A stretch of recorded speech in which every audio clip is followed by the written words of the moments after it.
A hypercoaster is a classification of roller coaster that stands anywhere in between 200 and 299 feet tall. This has become an extremely popular genre of coaster for a park to invest in, and in this video I want to rank every single one I've ever ridden. Now for this video I do have a few rules that I'll be following. First of all, I don't consider a 200-foot coaster with a launch to be a hypercoaster. To me, it must have a lift hill. I also don't count it if it's an incomplete circuit like a shuttle coaster. It must not have a gimmick like a dive coaster, for example, which hangs you over the drop and has massive inversions. And lastly, it must be built from steel. There was only one hyper wooden coaster to ever be built, and that was Son of Beast at Kings Island, which is no longer around with us. There have been 3 hyper hybrid coasters that use both wood and steel. Those are Steel Vengeance at Cedar Point, Zadra at Energylandia, and Iron Gwazi at Busch Gardens Tampa. For the record, all 3 would have claimed the first, second, and third spots, but since they're so untraditional in the world of hypercoasters, I chose to exclude them from this list. I feel that the video would have been too long if I featured every single coaster 200 to 299 feet tall that I've ridden. Instead, I really want to stay true to what I believe a traditional hypercoaster is. And you'll notice with most of these rides that they follow a layout with a similar set of elements and usually focus on airtime, which back up my rules and qualifications. Without further ado, let's rank every single hypercoaster I've personally experienced. Number 23, Wild Thing at Valley Fair. This is the stupidest hypercoaster I've ever ridden. Like everything else on this list, it's tall, it's fast, and it's quite long as well, but it does literally nothing. Well, okay, aside from this one airtime hill after the drop which actually slaps, but every single other element sucks. There's just no forces, but on the bright side, Wild Thing is a smooth coaster, so it isn't one I dread riding, but I can't say I was very impressed. Number 22, the Big Apple coaster at New York Hotel and Casino. You know Wild Thing sucks when I put this thing above it. I've never been one to hate on this ride, especially once it received the new Comfort Collar trains. You now experience no headbanging, making the drops and inversions actually quite enjoyable. But unfortunately, due to the shaping of all the elements, there isn't any airtime or strong forces, plus it is a togo, so it has some pretty nasty transitions too. Number 21, Goliath at Six Flags Magic Mountain. Those who have been watching this channel for a while know I absolutely can't stand this ride. On paper, it should be great. It's got a massive drop into a tunnel and lots of turns and helixes, but the drop is so shallow to where it's honestly more of a ramp than a drop, and the turns and helixes take the place of what should be airtime moments. A hypercoaster should not be focusing on just positive forces, especially if it's only prominent on one element, which is of course that double helix at the end. That moment is almost too much for me. You feel like you're about to black out every time. Number 20, Mamba at Worlds of Fun. This is the point in the list where the rides start to become actually pretty good. I still think Mamba's profiling and track shaping is flawed and could have been made so much better to maximize airtime, but as is, you have some pretty fun moments, especially in the first half. It is a shame that when I rode this coaster, the mid-course brake run was prohibiting any airtime in the second half of the ride. It's for that reason that I decided to put Steel Force at Doherty Park at the number 19 spot. Steel Force and Mamba are essentially cloned coasters, the only difference in the layout being the superior helix turnaround on this one. But I also enjoy how the mid-course brake run has never affected my rides too much on Steel Force. The return run of hills don't provide any crazy forces, but I certainly feel my butt lift off out of the seat, which I really appreciate. Number 18, Titan at Six Flags Over Texas. Maybe it's the fact that I only rode this coaster once, but Titan being a near clone of Goliath was so much more enjoyable for whatever reason. Sure, it's got a really intense double helix before the mid-course, which Goliath lacks, and I do believe that's the best part of the ride, but everything else remains unchanged. This includes the awful mid-course brake run, lack of airtime, and the shallow first drop. It's a flawed hypercoaster, but I'll take it over Goliath any day, and I can't quite put my finger on why. Maybe I've just ridden Goliath too many times. Number 17, Apollo's Chariot at Busch Gardens Williamsburg. Bolliger and Mabiard have arguably been responsible for the most successful hypercoaster model in the game, and Apollo's Chariot was their original one. Dating back to 1999, this ride has held up quite well by offering a nice smooth ride experience through the woods. It's a comfortable attraction with a great layout, but I really wish you had more speed coming up over those hills because the airtime you receive is weak floater airtime at best. It's not just 1 or 2 camelbacks, it's every element where the airtime falls flat, and that's why Apollo's Chariot is my least favorite B&M hypercoaster. Number 16, Silver Star at Europa Park. The first international hypercoaster to make my list, doubles as the tallest roller coaster in the country of Germany. For such a massive ride, you'd think it would be one of the best as well, but like Apollo's Chariot, Silver Star is another B&M hypercoaster that falls flat, unfortunately. The first half, which takes up a majority of the layout, has the same weak floater airtime, which was underwhelming. It isn't until the second half where Silver Star really picks things up. This ride confuses me because the elements post mid-course are on par with the elements on my favorite B&M hypercoaster, but as you know, I prefer a more consistent ride experience, which prohibits this ride from placing higher on my list. Number 15, Nitro at Six Flags Great Adventure. I think this is one of those rides coaster enthusiasts have a love-hate relationship for. It's certainly not the best B&M hypercoaster, but I don't think it deserves the hate a lot of people give it. It shakes a bit, which is annoying and is probably my biggest complaint, but the large camelbacks are good fun and the helixes in the middle are very intense. I also love its setting flying through the woods. It's a fun coaster, not the best, but it's fun.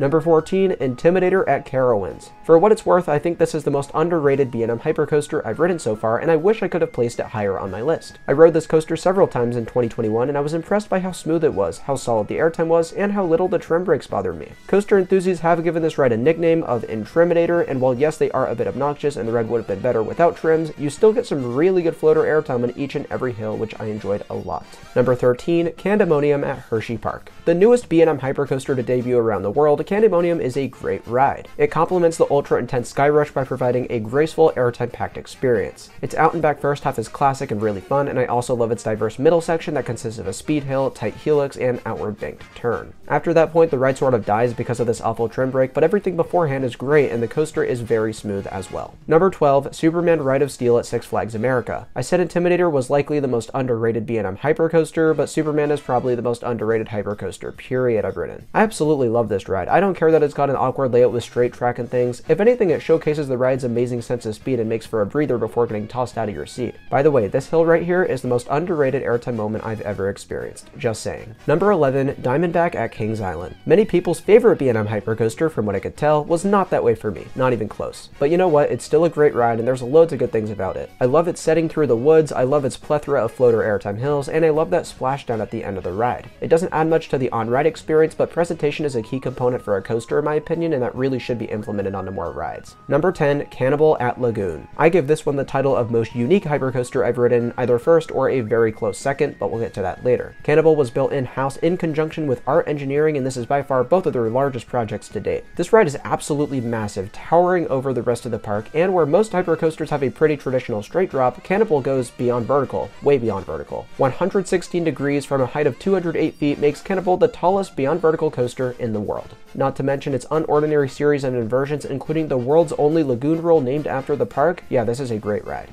Number 9, Mako at SeaWorld Orlando. I think many will disagree with this ride spot on this list, claiming it's a bit low, but I disagree. Don't get me wrong, I love Mako, and I think it's jam-packed with incredible airtime moments. That 5-second floater hill after the overbank is chef's kiss, perfect. It's just that Mako has such a pointless second half or elements that follow the mid-course brake run. Ignoring that, everything about this ride is basically perfect, and I love the overall package that SeaWorld Orlando put together, including a beautiful location over the water, lift hill audio package, and brilliant theming in the station. Number 8, Behemoth at Canada's Wonderland. I remember riding this coaster in 2019 and being so impressed. I liked it so much that, as you can see, I put it even higher than Mako, which I can't imagine is a very popular opinion. To me, Behemoth has no dead elements. It just suffers from the same minor issues as Intimidator with the trim brakes. I love the sustained airtime on the large camelbacks, and unlike Mako, Behemoth has a good second half. Not a great one, I still wouldn't say it's mind-blowing or anything, but it actually has airtime which allows the layout to feel more complete. Number 7, Superman the Ride at Six Flags New England. One of the more unpopular takes in this video, I'm sure, is that I think Superman the Ride is overrated. But I do have a more favorable opinion of it than I used to after riding it late last year. It's no secret that this ride is one of the best layouts in the world with an out and back first half and twister second half. But unfortunately, the bulky restraints take away a lot from the ride in my opinion. Before the major accident this ride faced back when it was called Bizarro, it did have the awesome Intamin lap bars that rides like Millennium Force at Cedar Point have. Sadly, they had to swap out the trains for safety reasons, making the ride experience considerably weaker than what it likely would be today. I'd imagine that as Bizarro, this coaster would have easily ranked in the top 5. Number 6, Superman El Ultimo Escape at Six Flags Mexico. Perhaps my most elusive hypercoaster credit is also one of my favorites. Superman has an incredibly diverse layout, which is why it ranks so high. You want airtime, you got it. You want laterals, you got it. You want positive G's, you got it. Even the mid-course brake run doesn't want to mess around. You just go flying straight through it, getting incredible airtime in the second half. The only thing keeping it from a higher spot is the fact that it's got a few dead elements, and I don't love the Morgan trains. Number 5, Phantom's Revenge at Kennywood. You know, I used to say Superman was my favorite Morgan hypercoaster, but after giving it some thought, Phantom's Revenge's ride experience cannot be understated. Now, I don't love this ride as much as some may, because I think the first half is a bit flawed. I wish the drops were steeper because as is, they don't really give that much airtime. But it's when you get to the second half where the ride tries to kill all riders on board. These airtime hills you're seeing on screen try to launch people to the stratosphere, and I love it. I give Superman the edge in having the more consistent ride, but Phantom the lead for having by far the highlight elements between the two coasters. Number 4, Goliath at Six Flags Over Georgia. Those of you who are new around here are probably shocked by Goliath's incredibly high ranking. After placing Behemoth at 8 and Mako at 9, my number 2 and 3 B&M hypercoasters, Goliath was the only one still lingering, and this ride absolutely craps on the others in my opinion. I don't believe there is a single wasted element on this coaster, and once you get to the second half, there are legitimate sustained ejector airtime hills. The turnaround section is the best V&M has ever built, the sitting going outside park boundaries is awesome, and I didn't find this coaster to be rough like a lot of people say it is. Where everyone seems to be pretty confident that Airy Force 1 at Fun Spot will become Georgia's best coaster, I think it's got some reasonable competition. I won't hold my breath that Goliath could still come out on top, even if it doesn't look super likely. Number 3, Hyperion at Energylandia. Who would have guessed that Europe's tallest hypercoaster would end up in Poland? Hyperion forms an absolutely outstanding top 2 at Energylandia, which is the roller coaster capital of Europe. Manufactured by Intamin, the ride stands 252 feet tall, but has a drop of 269 feet tall, which causes a max speed of 88 miles per hour. Hyperion has a more similar layout to Superman the Ride than I've realized. It's got an out and back series of hills in the first half and a remarkable twister section in the second half. However, I think it's better than Superman in almost every facet. It's got better restraints, it's more intense, its twister portion is miles better, and it's even got an inversion for good measure. If not for 1 or 2 elements in the middle that aren't the best, this coaster is a perfect 10 out of 10 experience. Number 2, De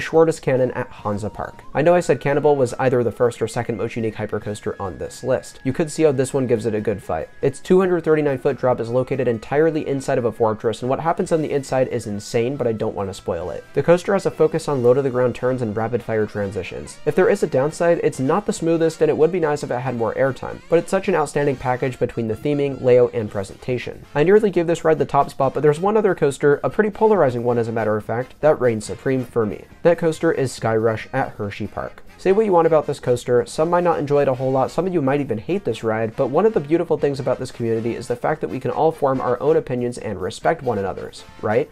Maybe. Whatever the case, I love this ride and I always will. Sky Rush has one of my favorite coaster layouts of all time because what Hershey Park had to do to fit it in was cram all of its elements into a tight amount of space. What that does is make all of its airtime moments both sustained and powerful, and the turns extremely forceful. Not to mention, the first drop is still a contender for my favorite on any coaster. It may not look like much from off-ride, but come out and ride it and I think you'll understand what I mean. But anyways, that's going to wrap up my ranking of every hypercoaster I've ridden. If you enjoyed, please give me a like and subscribe to Coaster Dash for more content like this in the future. Let me know what your favorite hypercoasters are and if there's any I haven't ridden you think I'd love. Thank you all so much for watching, and I'll see you all very soon. Bye guys.